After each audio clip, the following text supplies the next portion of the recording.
Paz do Senhor, igreja. Podemos assentar. Louvo a Deus que nos concede mais essa rica oportunidade de estarmos na sua casa, em sua presença, para poder louvá-lo e engrandecê-lo, pois ele é digno, do nosso louvor e de toda a nossa adoração. Que ambiente gostoso, início de culto, adorar ao Senhor, cantar louvores a Ele. E eu já estava ali na porta pensando, que ambiente de comunhão e de paz e de alegria com o Senhor. Isso é um pedacinho do céu aqui na terra. A gente entende que o céu é onde Deus está, e Deus está nesse lugar. O céu para a gente aqui nesta noite é aqui. Graças a Deus por isso.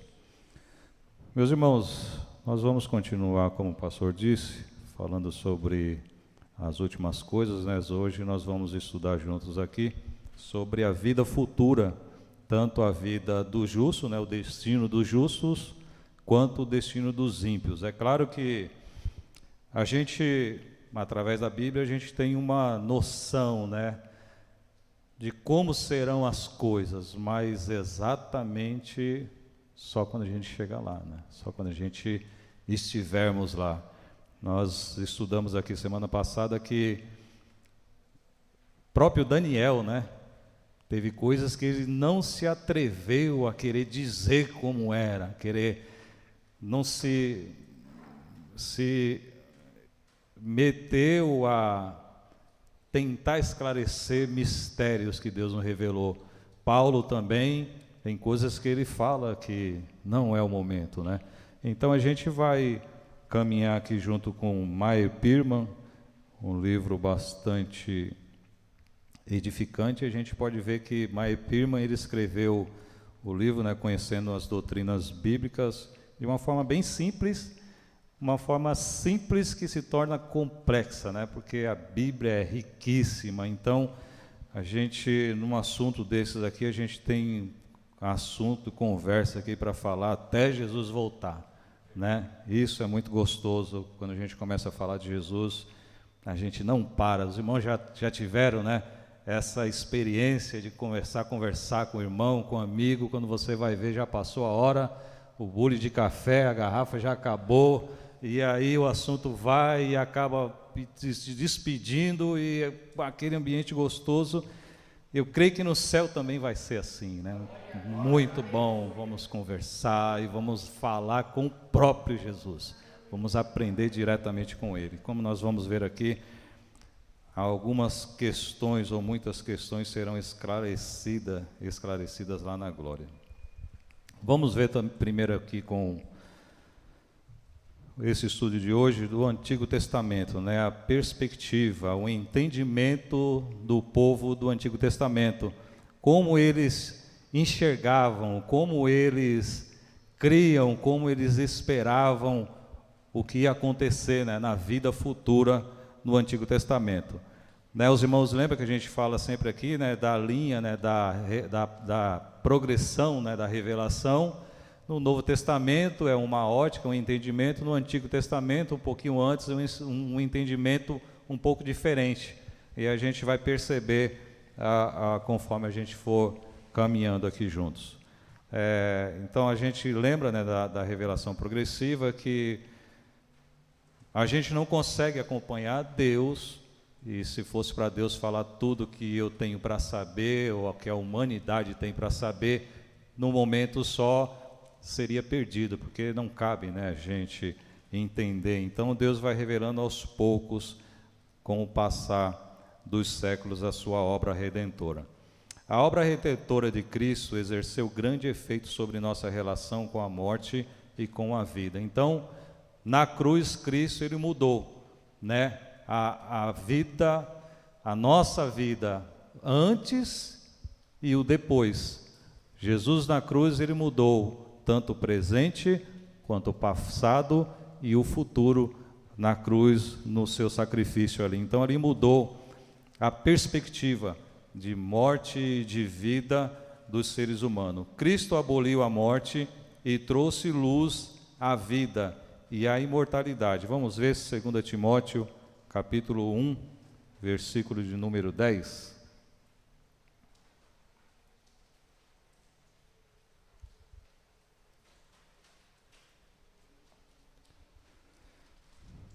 2 Timóteo, capítulo 1, versículo 10. E manifestada agora pelo aparecimento de nosso Salvador Cristo Jesus, o qual não só destruiu a morte, como trouxe à luz a vida e a imortalidade mediante o Evangelho. Mediante as boas novas, né? A gente sabe que o Evangelho são as boas novas. Então, Cristo trouxe novidade de vida para a raça humana com o seu sacrifício na cruz. Ele trouxe absoluta confiança à vida vindoura, né? Ou à vida após morte. A gente vai ver aqui que os cristãos do Antigo Testamento, eles tinham medo, né? Tinham receio. Depois nós vamos ler aqui, é muita referência, irmãos. Aqui não dá para a gente ler tudo, porque se a gente for ficar aqui lendo todas as referências, vai tomar muito tempo. Eu peguei algumas aqui que a gente consegue entender mais, né? Então a gente vai ver que os irmãos, os salvos no Antigo Testamento, eles tinham receio da morte. Alguns dizem que o povo do Antigo Testamento, os hebreus, eles não tinham essa perspectiva de vida após morte. Não, a gente vai ver que não é bem assim. Tinha-se, sim, mas com um certo receio, né? O certo receio de ir para o Seol. A gente vai entender aqui que o Seol é como se fosse o mundo dos mortos, assim por dizer, um lugar que ficavam tanto os justos quanto os ímpios aguardando, como se fosse uma antessala, né, daquilo que estava por vir. Então, a gente vai ver aqui que Jesus, ele trouxe uma absoluta confiança. Aquele medo, aquele receio que o povo do Antigo Testamento tinha, a gente já não tem hoje.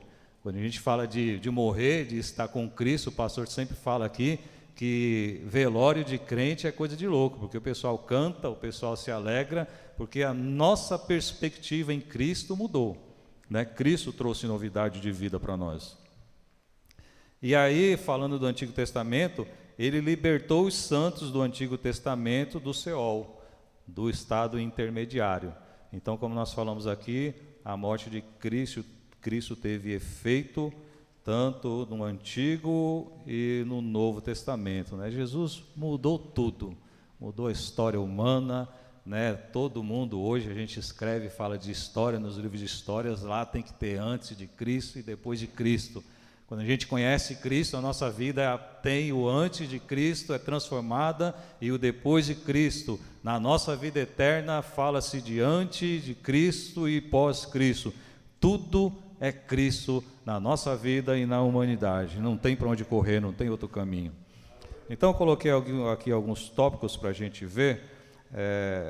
O Antigo Testamento não é tão farto, né, de revelação sobre a vida após-morte, quanto no Novo Testamento.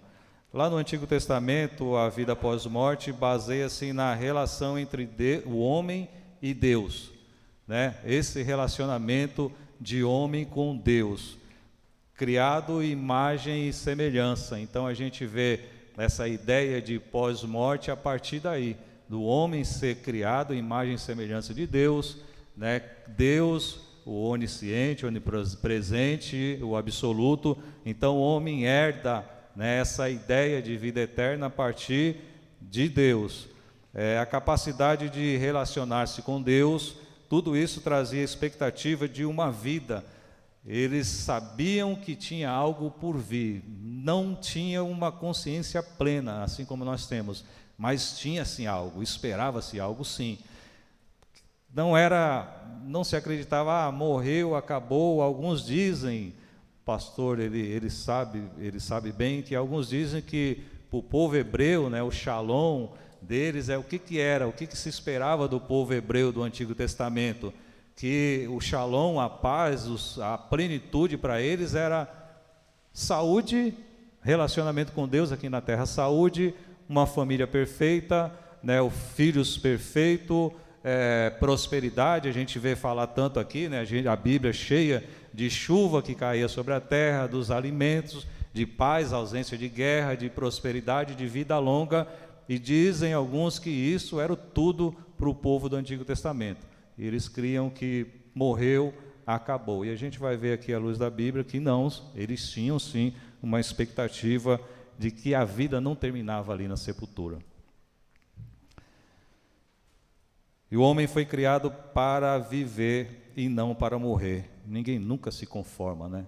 No Antigo Testamento, no Novo Testamento, a gente vê que o homem, a humanidade sempre se reluta a não morrer. Mas o pecado trouxe a morte como consequência.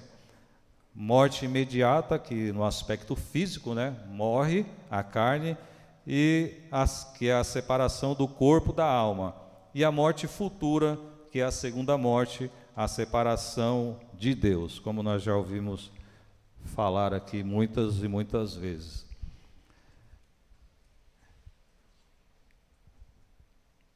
E também ensina que a personalidade do homem sobrevive à morte, não acaba ali. A personalidade continua após a morte. Também eles entendiam que o corpo era depositado na sepultura, enquanto a alma ia para o Seol. Então a gente aqui começa a falar do Seol, né, que é esse mundo sombrio. O Seol é traduzido por inferno, por poço, por sepultura, né? E Meyer Pirma ele chama de a morada dos espíritos dos finados, como se fosse um submundo, um mundo dos mortos genérico, de forma genérica, como nós já falamos aqui, um lugar intermediário aonde iam para lá os justos, os salvos e também os não salvos. Isso fica bastante claro na parábola de Jesus, né, com Lázaro, né, e o rico. A gente conhece, lê bastante sobre isso aí. A gente também tem que lembrar que esse Seol não é o purgatório da Igreja Católica. Não é o lugar que a pessoa ia para lá purgar os seus pecados. Não era essa a ideia. Não era isso que acontecia. E também o Seol não é o inferno, o lago de fogo ardente. Também não é esse lugar. Era um outro ambiente, né? Prova-se que não era o céu, pelo fato de ser descrito como estando embaixo. Vamos ver Provérbios capítulo 15, verso de número 24.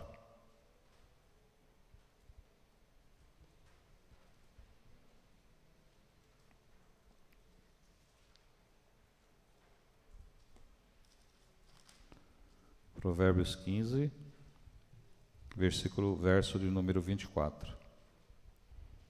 Para o sábio há o caminho da vida que o leva para cima, a fim de evitar o inferno embaixo. Então aqui a gente vê que era um lugar que não era no céu, era um lugar inferior, embaixo. Era também, a gente vê na Bíblia também falar sobre terra mais baixa. Vamos ver Ezequiel 32 e 18.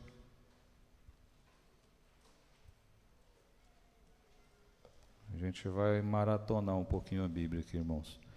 Ezequiel capítulo 32 e versículo 18, que nos diz assim: Filho do homem, pranteia sobre a multidão do Egito, faze-a descer a ela e as filhas das nações formosas às profundezas da terra, juntamente com os que descem a cova. Então aqui o sentido para baixo, nunca de ideia de céu, né?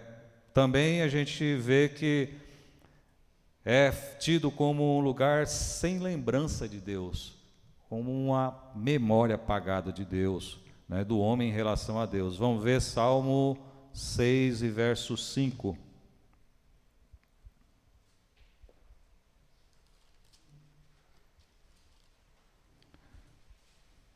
Salmo 6, verso de número 5. Pois na morte não há recordação de ti, no sepulcro quem te dará louvor? Lugar sem memória. Então os irmãos percebem que um lugar que ninguém queria ir, ninguém queria estar, ninguém queria passar um tempo ali. Lugar de tristeza também. Salmo 18, versículo de número 5.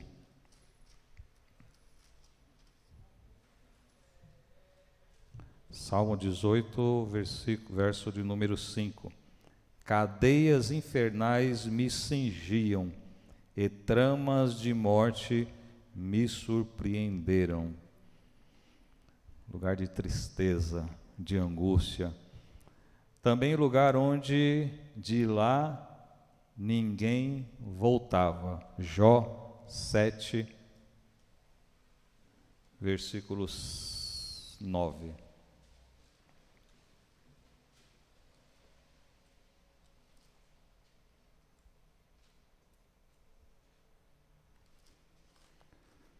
Jó capítulo 7, versículo 9.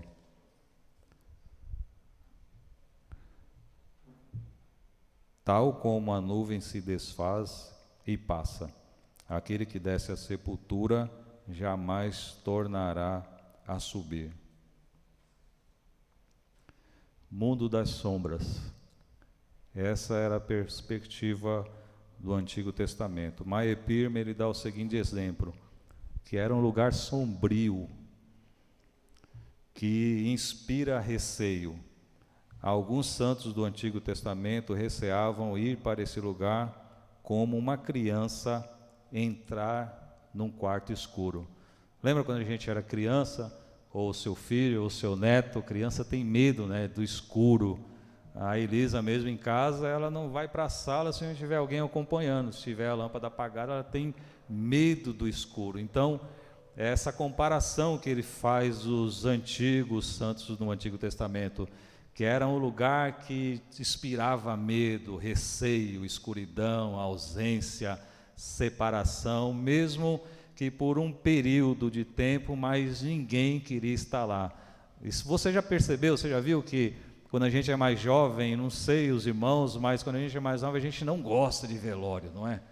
A gente não gosta de ver gente morta, a gente tem medo. Tem gente que vai, até adulto, tem gente que não vai porque fala que fica sonhando por vários dias, meses, e que fica, né, traumatizado. Então, eu imagino que era assim para os antigos do Antigo Testamento, quando pensava em morrer, pavor, a separação, a escuridão, a ausência de Deus, o mundo dos esquecidos. Esse era o Seol. Vamos ver Salmo 88, esse eu quero ler com os irmãos.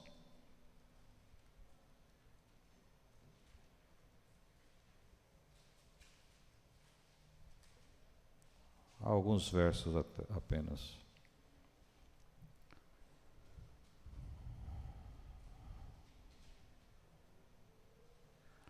A partir do verso de número 4, Salmo 88, verso de número 4. Os irmãos vão anotando aí, depois com calma em casa, os irmãos vão meditando e o Espírito Santo do Senhor vai falando de forma melhor aos nossos corações. Salmo 88, verso 4 nos diz assim, ó: sou contado com os que baixam a cova, sou como um homem sem força, atirado entre os mortos, como os feridos de morte que jazem na sepultura, dos quais já não te lembras, são desamparados de tuas mãos, puseste-me na mais profunda cova, nos lugares tenebrosos dos abismos.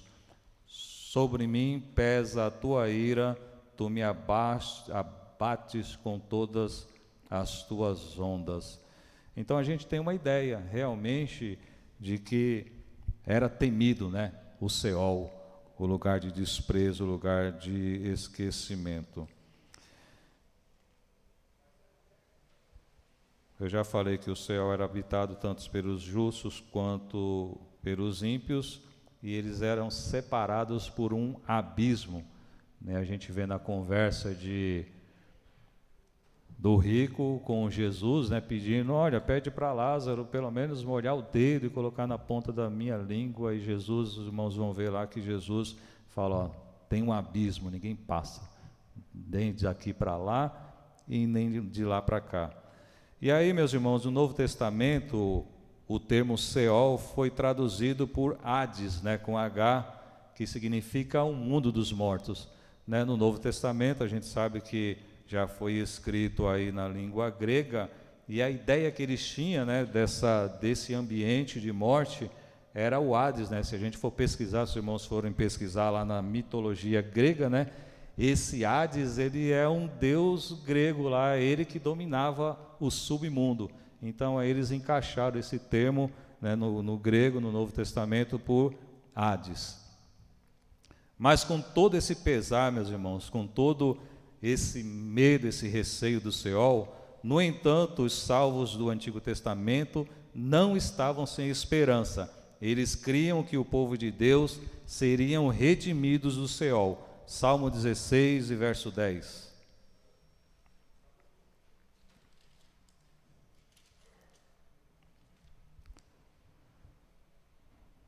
Salmo 16, verso 10. Pois não deixarás a minha alma na morte, nem permitirás que o teu santo veja corrupção. Salmo 49 e o verso 15. Vou correr um pouquinho, senão não vai dar tempo, irmãos. Salmo 49 e o verso 15. Nos diz assim: mas Deus remirá a minha alma do poder da morte. Então os irmãos percebem aí que existia assim, que eles não criam que morreu, acabou. Não. Mas Deus remirá a minha alma do poder da morte. Então eles criam nessa libertação, criam que Deus iria resgatá-los do Seol, daquele lugar de escuridão.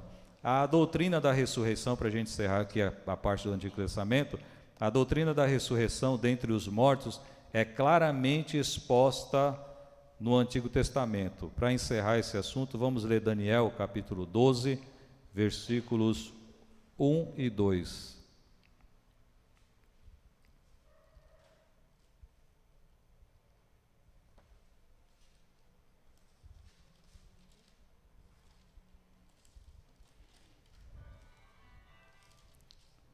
Daniel 12, versículos 1 e 2, que diz assim: nesse tempo se levantará Miguel, o grande príncipe e defensor dos filhos do teu povo, e haverá tempo de angústia, qual nunca houve desde que houve nação até aquele tempo. Mas naquele tempo será salvo o teu povo, todo aquele que for achado inscrito no livro. Versículo 2: muitos dos que dormem no pó da terra, olha aí, muitos dos que dormem no pó da terra ressuscitarão, uns para a vida eterna e outros para a vergonha e horror eterno. Então aqui a gente já vê bem antes do Novo Testamento, Daniel já falando sobre ressurreição, vida eterna, sobre destino dos justos, destino dos ímpios. Ele fala que Daniel ele foi escrito mais ou menos 530 anos antes de Cristo, e já falava sobre ressurreição e vida eterna. Vamos para o Novo Testamento, então. O Novo Testamento reconhece a existência do além do túmulo, no qual a vida espiritual continua sob nova e melhores condições. Aqui a gente já está, na nossa era agora, falando do Novo Testamento, após Jesus Cristo ter vindo, morrido e ressuscitado para nos salvar.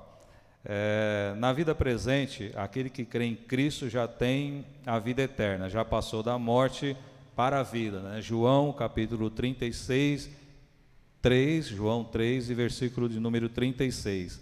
A plenitude da vida eterna se inicia a partir da ressurreição. Primeira carta de Timóteo, capítulo 4 e o versículo 8. Também não vou ler, para a gente ganhar tempo e antecipar aqui. Mesmo o estado daqueles que já morreram em Cristo é melhor que o nosso que vivemos nele. Filipenses 1 e 21. Vê que coisa maluca, irmãos. Mesmo o estado daqueles que já morreram em Cristo, quem está morto está melhor do que nós. Já passou, esse estado de quem morreu em Cristo é melhor do que o estado nosso que vivemos nele. Mesmo sendo crente, quem morreu em Cristo já está guardado, já está garantido, né? Paulo fala que morrer é lucro. Filipenses capítulo 1, versículo 21. A morte física não pode interromper a nossa comunhão com Cristo. João capítulo 11, versículo 25 e o 26. Existem muitos argumentos a favor da imortalidade. O Novo Testamento está cheio, né? O Antigo e o Novo, mais do que a lógica fria, da gente estudar, da gente falar, o que mais satisfaz é justamente saber que estamos em comunhão com Deus.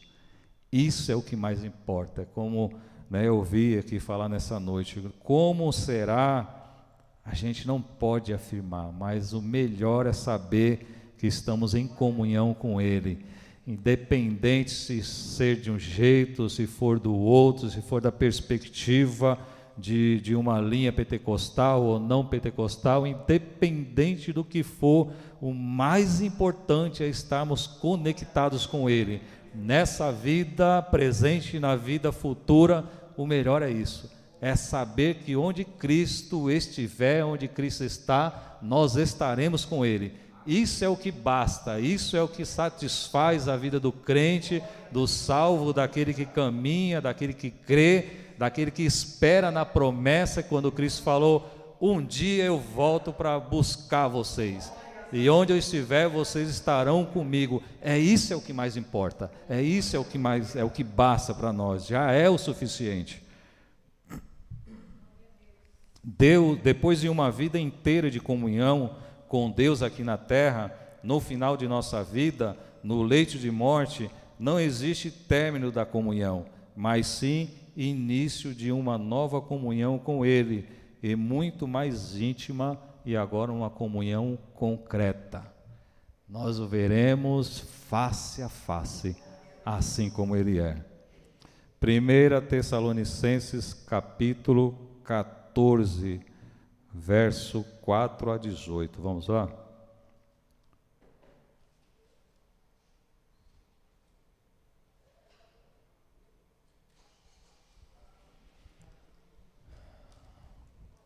Primeira Tessalonicenses 4, versículo 14 até o 18. Olha só. Pois se cremos que Jesus morreu e ressuscitou, assim também Deus, mediante Jesus, trará em sua companhia os que dormem. Ora, ainda vos declaramos por palavra do Senhor isto: nós, os vivos, os que ficarmos até a vinda do Senhor, de modo algum precederemos os que dormem, porquanto o Senhor mesmo, dada a sua palavra de ordem, ouvida a voz do arcanjo e ressoada a trombeta de Deus, descerá dos céus e os mortos em Cristo ressuscitarão primeiro. Depois nós, os vivos, os que ficarmos, seremos arrebatados, juntamente com eles, entre nuvens para o encontro do Senhor nos ares, e assim estaremos para sempre com o Senhor. Consolai-vos uns aos outros com essas palavras.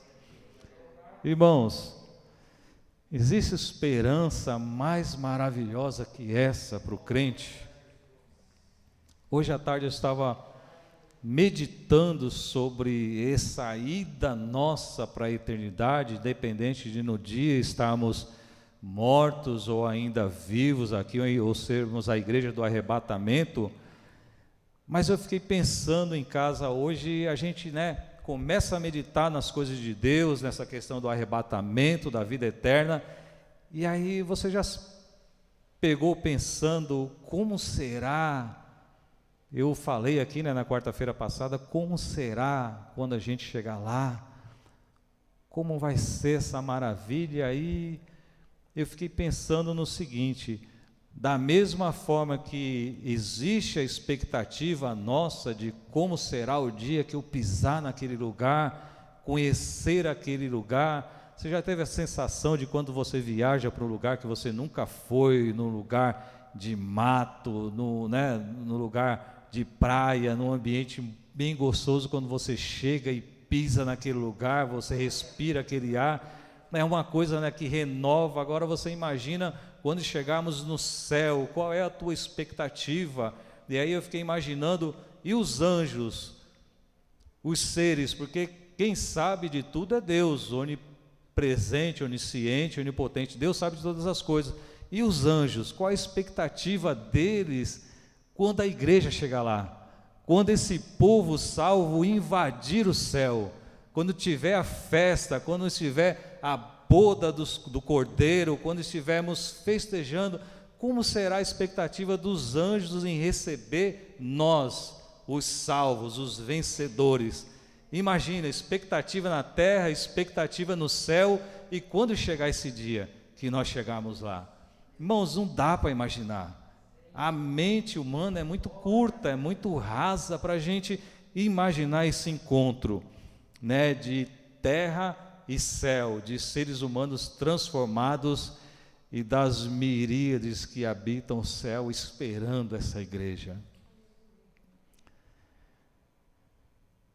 Não há possibilidade de separação, nem pela vida e nem pela morte. Esse aqui eu quero ler também, que é palavra gloriosa. Romanos, muito conhecida, muito lida, mas nós vamos refrescar aqui a nossa memória. Romanos capítulo 8.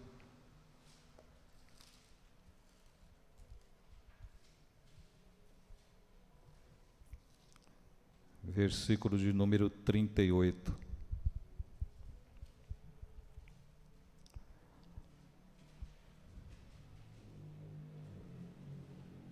Eu vou ler do 34, irmãos.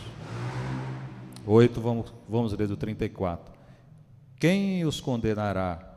É Cristo Jesus, quem morreu, ou antes, quem ressuscitou, o qual está à direita de Deus e também intercede por nós. Quem nos separará do amor de Cristo? Veja bem, não é quem vai me separar de Cristo ou de Deus pela força do meu amor, não depende de mim. Quem nos separará do amor é de Cristo. Será tribulação ou angústia, ou perseguição, ou será que a fome, ou a nudez, ou o perigo, ou a espada? Como está escrito, por amor de ti somos entregues à morte o dia todo. Fomos considerados como ovelhas para o matadouro. Em todas essas coisas, porém, somos mais que vencedores por meio daquele que nos amou, porque eu estou bem certo de que nem a morte, nem a vida, nem os anjos, nem os principados, nem as coisas do presente, nem do porvir, nem os poderes, nem a altura, nem a profundidade, nem qualquer outra criatura poderá separar-nos do amor de Deus que está em Cristo nosso Senhor. Paulo ele vai descrevendo aqui algumas situações, mas o que é que pode separar você, irmão, crente, do amor de Cristo, do amor de Deus que está em Cristo Jesus? E aí ele começa a colocar todas as intempéries que a gente passa aqui nessa vida, todo o sofrimento, e aí ele vai falando de morte, de fome, de perseguição, de espada, de todas as situações que os crentes enfrentam e enfrentavam e vamos enfrentar, e aí ele vai descrevendo, mas quem nos separará do amor de Deus? E aí se esgota as possibilidades, e aí ele fala, olha, nenhuma outra situação, qualquer outra criatura, nada poderá nos separar do amor. Irmão, nós que cremos em Cristo, assim como já lemos aqui, nós que esperamos nele, nada vai nos separar do amor de Deus. Estamos salvos nele, no amor dele, somos dele, ele é o nosso Senhor, ele é o nosso dono, ele é o nosso Salvador, ele é o nosso remidor. Ninguém vai nos tirar debaixo da vida eterna, debaixo da proteção do nosso Senhor e Salvador Jesus Cristo. E geralmente, meus irmãos, quando a gente lê Romanos capítulo 8 e o versículo 38 em diante, esse capítulo, geralmente a gente já pensa nas coisas aqui, né? Quem nos separará do amor de Deus? Todas essas coisas, mas a gente vê que aqui a profundidade fala nesse mundo e no porvir. Nada vai nos separar, nem nunca vai nos separar do amor de Deus, de tudo que Ele tem preparado para as nossas vidas. Os justos são destinados à vida eterna na presença de Deus. Deus criou o homem para relacionar-se com Ele e na vida futura desfrutar eternamente de sua presença. A experiência que hoje temos de comunhão com Deus invisível, experimentada pela fé, tornar-se-á fato consumado, o veremos face a face.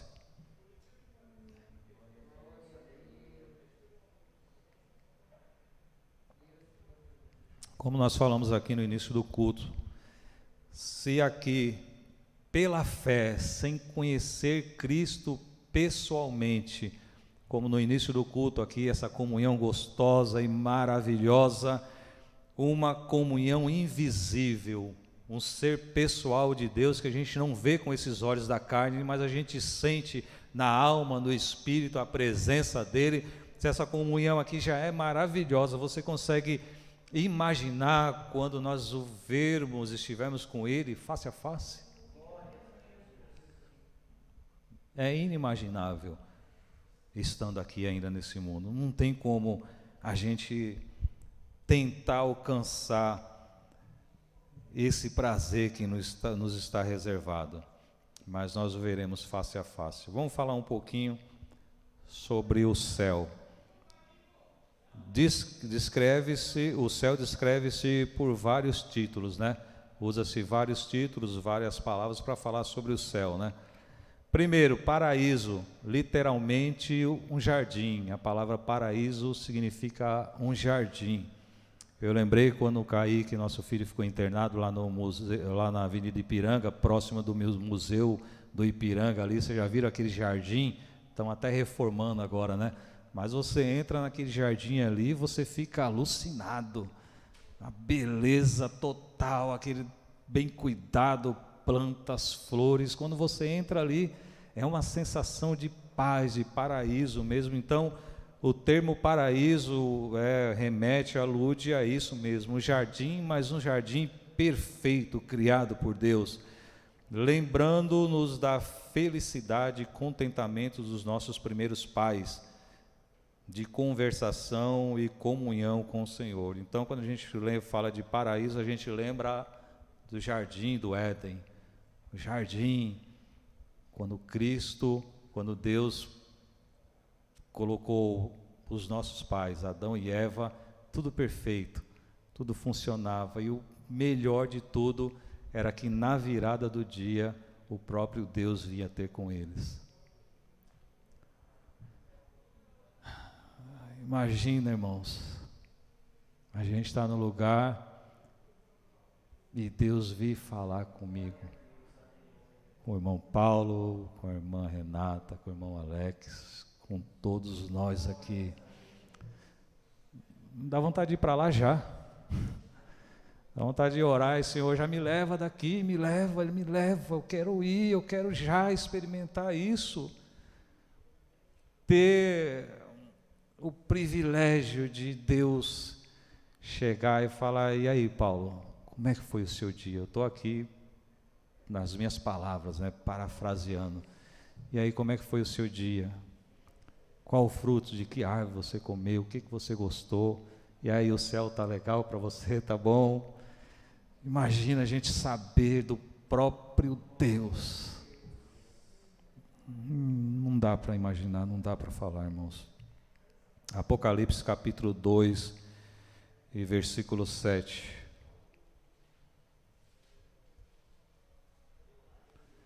E aí a gente viaja imaginando, pensando nas coisas dos céus, e realmente dá vontade de ir embora daqui, irmãos. Quem tem ouvidos, ouça o que o Espírito diz às igrejas. Ao vencedor dar-lhe-ei que se alimente da árvore da vida que se encontra no paraíso. Então, paraíso, né, remete o céu, remete a esse lugar de harmonia. E aí aquele fruto proibido da árvore da vida, que foi proibido lá para Adão e Eva, nós vamos comer dele, nós vamos experimentar desse fruto. 2 Coríntios capítulo 12, versículo 4, não vou ler para a gente antecipar, adiantar um pouquinho. O céu também é colocado como a casa de meu Pai, né? João capítulo 14 e versículo de número 2. Mansões celestiais, que remete à mansão, a conforto, a descanso, a segurança, a lugar, a comunhão do lar, né? A um lugar que nos traz segurança. O céu também é colocado na Bíblia, no Novo Testamento, como um país celestial. Está lá em Hebreus, capítulo 11, do versículos 13 ao 16.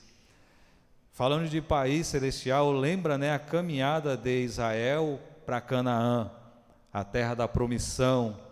E nós aqui, hoje, estamos indo rumo a Canaã celestial, a Nova Jerusalém.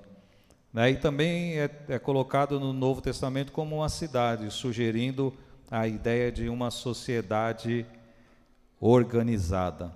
E aí aqui a gente para lembrar novamente, né, das 3 fases, qual a gente vem discorrendo aqui nessas quartas-feiras, que é a primeira fase, o estado intermediário, aonde os santos aguardam, né, a ressurreição. A fase 2, que é depois da ressurreição, que segue o juízo sobre as obras, e a fase 3, que é ao fim do milênio, né?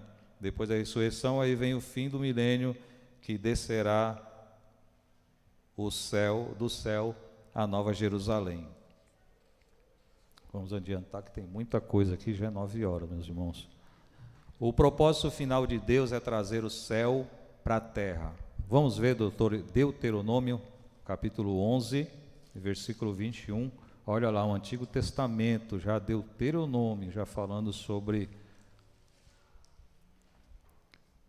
a vida eterna. Deuteronômio capítulo 11, versículo 21, nos diz assim: para que se multipliquem os vossos dias e os dias de vossos filhos na terra que o Senhor, sob juramento, prometeu dar a vossos pais, e sejam tão numerosos como os dias do céu acima da terra.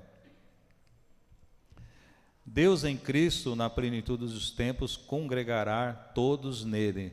Está lá em 1 Coríntios, né? Capítulo 15 e versículo 28, que fala que Deus será em todos, né? Que Deus no final é trazer os céus à terra, é conectar uma coisa só, paraíso, céu, seremos um só nele. A necessidade do céu. Os estudos o estudo das religiões, né, a ciência da religião, revela que instintivamente a alma humana crê que existe céu. Esse instinto foi implantado no homem, lógico, pelo próprio Deus, que é o criador dos instintos humanos. Os argumentos não são para convencer, mas sim provar no que acredita-se. Então, os argumentos de céu, de expectativa de céu, não são argumentos para convencer ninguém, não. Isso já é inerente na alma humana. O céu também é um lugar de compensação de justiça, né? Um lugar de recompensa dos justos. Nós que sofremos aqui nessa terra, nós vamos ser recompensados no céu, lugar de recompensa, de galardão. Mai Pirma, né? Ele comenta que o mais sábio dos gregos, que foi Platão, ele opinou que a vida futura é uma probabilidade. E os irmãos veem, sabem que que existe a crise, né, existencial nos seres humanos. O maior dilema da humanidade em todos os tempos é questionar-se sobre os fundamentos da vida. Qual é o sentido da vida? Ou qual o propósito da vida? Que valor tem a vida? E isso é o tema da escola filosófica do existencialismo. Lá a existência é o objeto dos pensamentos e teorias. Então, durante todos os tempos, toda a história da humanidade, o grande dilema dos homens é: por que eu existo? Qual a finalidade? Para onde eu vou? Será que eu morrendo, será que eu sou um ser mecanicamente só? Quando eu morrer, acabou, me enterrou, a terra dilui, absorve e acabou. Alguns tentam acreditar, mas no fundo, existe essa inquietação. O que é a vida? Qual o sentido da vida? Mas nós que cremos em Cristo, nós já sabemos para que nós viemos, para onde nós iremos e qual é o propósito, a finalidade do ser humano, da minha vida e da tua vida, que é glorificar a Deus. Esse é o nosso propósito de vida, é adorar, é falar do amor dele, é relacionarmos com ele, né? As bênçãos dos céus. Céu é lugar de luz e beleza. Vamos ver Apocalipse capítulo 21. Já estou encerrando já, pastor. Apocalipse capítulo 21. Vamos ler o versículo de número 10, 11 e depois o 23. 21, 10, 11 e o 23. 10 nos diz assim, ó: e me transportou em espírito até a uma grande e elevada montanha e me mostrou a cidade, a santa cidade, Jerusalém, que descia do céu da parte de Deus, a qual tem a glória de Deus. Veja só, irmãos, a qual tem a glória de Deus. Seu fulgor era semelhante a uma pedra preciosíssima, como pedra de jaspe cristalina. Isso aqui é o que o homem, o João, ele conhecia, e ele escolheu aqui as coisas que ele tinha na mente dele de mais glorioso, de mais limpo, de mais cristalino, para tentar falar o que ele viu. Então ele fala que a cidade era com esse resplendor da glória de Deus, como cristal, como pedra preciosa de jaspe, né? Então é coisa que, como eu falei, não tem como a gente imaginar. É uma linguagem aproximada da nossa compreensão. Paulo fala que ele viu coisas que é até ilícito falar para os homens. E aí, falando sobre essa cidade, a Nova Jerusalém, que desce do céu, resplandecente, e aí eu lembrei, irmãos, do rosto de Moisés, quando ele subiu no Monte Sinai, e aí ele desce com as placas, né, com as inscrições, e aí lá no capítulo 34 de Êxodo, capítulo 34, versículo 20, de número 29, a gente vê lá que está escrito que quando Moisés desce, o seu rosto resplandecia. As pessoas não conseguiam encarar ele do tamanho da luz, do resplandecer. Imagina só um homem, só de falar com Deus, quando ele desce do monte, as pessoas não conseguem nem encarar ele, do resplendor no rosto de Moisés. Agora imagina, irmão, se esse corpo nosso aqui teria condições, se não fosse glorificado, um corpo transformado, de chegar diante de Deus. Não tem como. Então dá para a gente ter uma ideia do tamanho dessa glória futura. Também o Monte da Transfiguração, Mateus capítulo 17, versículo de número 2, lá fala do rosto de Cristo na transfiguração, que parecia como um sol. Imagina o rosto, um brilho, um resplendor, que foi colocado como se o sol, as vestes de Jesus branca como a luz, Pedro, Tiago e João tiveram essa visão em carne de olhar para Cristo. E você já tentou olhar para o sol ao meio-dia, quando está tudo limpo? Não tem como. E agora a gente dá para imaginar Nova Jerusalém. Agora imagina Jesus, Deus, essa cidade de pedras, de cristais. Imagina essa luz de Deus refletindo nessa cidade. Lá fala que lá não vai precisar, não vai ter sol e nem lua, porque a glória de Deus vai iluminar. Imagina essa glória, esse resplendor de Deus alumiando essa cidade, refletindo nesses cristais. Irmãos, não dá para alcançar, não dá para imaginar. É isso que te aguarda, é isso que nos aguarda. Nós teremos plenitude de conhecimento. 1 Coríntios, eu já estou encerrando, 1 Coríntios capítulo 13, versículo 12, os mistérios, aquilo que não foi revelado para a gente aqui, nós vamos entender lá na eternidade. Aquilo que não se explica aqui, que a ciência não consegue entender, como explicar a ressurreição, lá nós vamos saber, e muitas coisas que a gente não consegue entender. Lugar de descanso, bênçãos, lugar de descanso, Apocalipse capítulo 14, versículo 13, Apocalipse 24, versículo 4, lá nós vamos descansar das nossas fadigas, das nossas dores, das nossas tristezas. Nada disso vai nos alcançar lá. É o lugar de servir também, nós teremos o prazer de servir ao nosso Deus lá na eternidade. O céu não é lugar de ociosidade, o céu não é lugar de inatividade, o céu é lugar de trabalho, de lida, de serviço, de utilidade. Você não tem prazer, como o pastor leu aqui, alegrei-me quando me disseram, vamos à casa do Senhor. Imagina você estar no céu, diante de Deus, servindo ao próprio Deus. Imagina que alegria, que privilégio vai ser isso, irmãos. Nós vamos querer servir, trabalhar sem parar, e é um serviço sem fadiga, sem peso, sem fardo, é algo leve. Jesus não falou assim? O meu jugo é suave, o meu fardo é leve. É isso que nos espera no céu, servir ao Senhor diretamente com prazer. Lugar de prazer, a maior alegria experimentada aqui na terra, se a gente multiplicar por 1 milhão de vezes, não se compara à alegria futura. Um lugar de estabilidade, de alegria sem fim.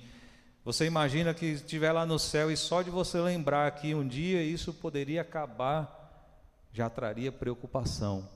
Lá não, nós não vamos ter preocupação de que isso vai terminar um dia. Lugar de alegria e comunhão, nós vamos desfrutar de bênção plena, de comunhão plena, né? Aqui, por mais que nós temos amigos e parentes e familiares, uma hora ou outra alguém desaponta, alguém, né, nos fala alguma coisa que nos entristece. Lá não tem nada disso, vai ser comunhão perfeita. E o melhor de tudo, a comunhão com Cristo eternamente. O destino dos ímpios, irmãos, o que a Bíblia fala? Que é a separação eterna de Deus, que é a segunda morte, sofrimento e castigo. Não se fala muito, mas Cristo nos alertou sobre essa verdade. Da mesma forma que haverá recompensa para os justos, haverá punição para os ímpios também. Esse negócio aí que se prega aí, que não vai ter inferno. Lembra lá do paraíso, da serpente, que ela falou para Eva? Tentando desqualificar a palavra de Deus. E hoje em dia, essa mesma estratégia é pregada, é usada por Satanás. Inferno, esse negócio não existe não. Apocalipse capítulo 20, verso 10, lugar de extremo sofrimento. Lucas 16, lugar de remorso. Lucas 16, 24, lugar de inquietação. Daniel 12, versículo 2, já lemos aqui, lugar de vergonha e desprezo. Apocalipse capítulo 21, versículo 8, lugar de vil companhia. Quem é que vai ser lançado no inferno junto com os ímpios? Provérbios capítulo 11, versículo 7, Mateus 25, 41, lugar de desprezo. E para encerrar, algumas opiniões errôneas que se pregam por aí. Alguns falam sobre o universalismo, ensina que no fim todo mundo vai ser salvo. Não vai ter inferno, que vai ser tudo mil maravilhas. Ensina que no final, aqui, né, nós já falamos um dia também que eles falam sobre o amor de Deus apenas. Também tem a ideia do restauracionismo, ensina que o inferno não é eterno e tem por fim purificar o pecador. Olha só que coisa, fala que o peão vai lá para o inferno, mas é provisório, ele vai ficar lá, vai ser queimado, e aí vai ser como o ouro, né? Como o ouro é purificado, é tirada a escória, mais ou menos essa ideia, que aí depois o inferno queimou, purificou, aí ele vai ser salvo. Espera aí, mas quer dizer que o inferno tem mais poder de purificar do que o sangue de Jesus? Não dá nem para comentar isso aqui. Segundo período probatório, período entre a morte e a ressurreição, né, o período intermediário, e todo mundo vai ter uma segunda chance, uma segunda oportunidade.